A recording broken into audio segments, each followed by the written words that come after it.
Ito, medyo masasama talaga ugali nitong mga to no? Mga kababayan, so lilinlangin ang taong bayan para lang makalusot. Aminin nyo na kasi na yung vlog ni Pastor Pulboron, sablay talaga. So ngayon, mga kababayan, ikinukumpara nila si Raul Manuel, no? Dito kay Pastor Pulboron. So bakit ko po nasabi? Kasi nakita ko yung mga vlog nila sa pati yung isang channel. Hindi ako against dito Kaya lang parang napapansin ko na medyo talagang sablay na ipagtanggol So ngayon, kinukumpara nila bakit daw hindi kinakasuhan si Raul Manuel dahil ang presidente daw po, mga kababayan, kung ano-ano na ang sinabi ni Raul Manuel sa presidente natin. Sinabihan na mamamatay tao, sinabihan ng kung ganito. Lahat na ng kasinungalingan sinabi daw ni Raul Manuel.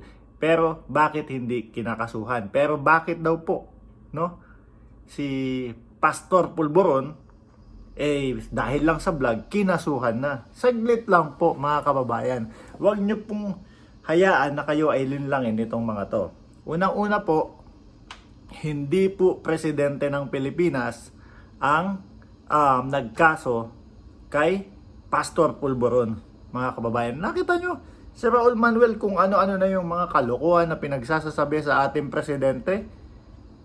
Pinatulan ba? Hindi. Abala ang ating presidente, no, sa pagtatrabaho. Kayo, sira kayo ng sira. Ang nangyayari, bumabalik sa inyo at rumeres back sa inyo yung paninira nyo sa presidente. Uulitin po natin, ang PNP chief po, Acorda Jr., ang nagsampa ng kaso dito kay Pastor Pulboron. Okay?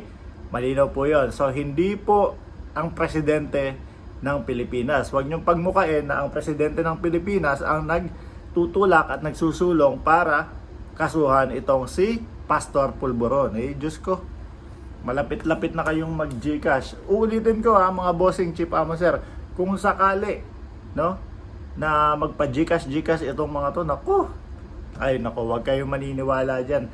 Kung susumahin mo, titignan mo yung mga views niyan sa YouTube, Lord, aabot yan 200 hanggang 500. Siguro kung makasuhan, matuloy yung kaso niyan, mga bossing, di naman gagastos ng siguro 20 mil o 30 mil yan buwan-buwan.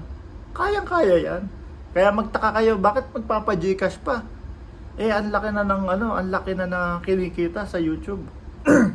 So, gusto nilang pagmukain ngayon na ang presidente ng Pilipinas ang nasa likod, no?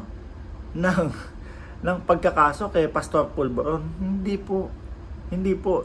Sasabihin ko sa inyo kung ano yung dahilan, no? Kung bakit dapat makasuhan talaga. Yung ginagawa nila, kalituhan sa taong bayan na sinasabi na eto, no? Yung matataas na opisyal. Ang ginawa po kasi nila niyan, mga boss walang pangalan. Yes, walang pangalan doon sa vlog. Kala nila safe na sila. Pero ang ginawa, pinicturan doon sa mismong thumbnail. Bago po yan mga gumawa ng hakbang, hindi naman po bobo ang ating mga pambansang kapulisan na screenshot na, nakuha na lahat ng magiging ebidensya bago ko gumawa ng hakbang at bago magsalita yan sa taong bayan, no? Syempre, alam naman nila kung ano yung unang gagawin kundi i-delete nung gumawa, no? So, yun po. Nako Lord. Siguro po sa susunod, pastor, pwede niyong palitan si Pastor Kibuloy. O kaya, dalawa na kayo ni Pastor Kibuloy na magpastor. Total, puro Bible verse na din yung binablog mo hanggang ngayon. Susunod niya, kalahati na ng vlog mo siguro, puro Bible verse na. So, delikado yung ginawa mo na ibablog mo na, eto, si Chief of Staff Acorda Jr., binubulungan na at sinasabihan na ang ating presidente na mag-resign. Tapos yung si Chief of Staff ng AFP na si Bronner Jr., sinasabihan na din ang presidente. So ang mangyayari at iisipin ng taong bayan, delikado na to. Baka magkudeta na. Tapos wala namang katotohanan yung sinabi mo. O tapos ito ah. Pinanood ko yung ano, yung vlog nga, no? Ay, vlog. Pinanood ko yung interview nung magiging lawyer niya daw. Kahit papaano mga kababayan, kung susumahin mo at kung titignan mo maigi kung paano magsalita yung lawyer niya, sasabihin mo talaga, ang hirap talagang ipagtanggol ni Pastor Pulburon. Ano? Kasi talagang uutal-utal na eh. Kahit anong paikot niya, no? Doon sa ginawang vlog ni Pastor Pulburon, ang hirap ipagtanggol. Ang hirap ipagtanggol. Gusto nilang pagmukain na kung ikaw magiging mataas na opisyal, lalo na ng pambansang kapulisan, dapat is hindi ka onion skin, hindi ka dapat balat sibuyas. Dapat tatanggapin mo yung mga ganyang mga reaksyon. Hindi po yata nila nalalaman talaga na delikado yung ginawa na, pero mo ibabalita mo sa taong bayan na pinapababa na ng AFP at ng PNP ang ating presidente. Kudeta yan. Tas wala talagang katotohanan. So ganito po ang gawin ninyo. Ano po? Subukan nyo mag-public apology na lang. Baka mamaya mapatawad pa kayo. Hindi yung gaganyanin nyo, sasabihin nyo na, ang PNP hinaharas na si General Pulburon, si Pastor Pulburon. Walang haras. Meron kayong kasalanan. Meron kayong ginawang problema. Kaya ngayon, kung makikita mo yung pagbablog ni Pastor Pulburon ngayon, makikita mo yung stress siya. Kahit nasabihin mo na madaming nagtatanggol sa iyo, mas madami pa din po ang mamamayang Pilipino na nakakaunawa kung ano, no? Yung ibinlag mo.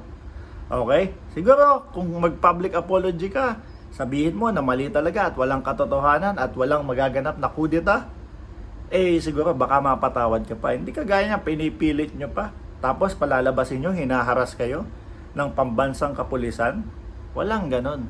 Kasi, yung mga manonood ngayon, Diyos ko Lord, matatalino na po yan at inaanalisa po nilang maigi ang mga bawat sitwasyon. Kaya yung mga ginagawa ninyo sa YouTube ninyo, dinidelete nila Dinidelete nila yung mga negative, yung mga ayaw nilang marinig na comment, ang iiwan lang yung mga pumapabor sa kanila. Tingnan nyo po yung channel natin. Makita nyo sa lahat ng comment dyan, meron mangilan-ngilan na talagang binabash tayo. Wala akong pakialam naman. Di po ba? Handa tayo sa ganyan. At bago ko pasukin ang political vlogging, mga kababayan, alam ko sa sarili ko, no, na makakatanggap ako ng mga bashing na ganyan. Pero kayo, wala Ang ginagawa nyo, iiwan lang yung mga magagandang comment. Tapos kapag ka naka-live kayo, may nagsabi ng ganitong ganyan, kick yan. So iiwan lang yung mga pumapabor sa kanila. Pangit yun. Di ba? Pangit yun. So ulitin ko po, siguro damihan mo pa yung dasal. Damihan mo pa yung dasal, baka sakali na maawa sa iyo. Pero tingin ko, pati si Lord, kung si Lord ang magtatanggol, hindi kayo pagtatanggol nun. Mali talaga yung ginawa mo. Aminin mo na lang.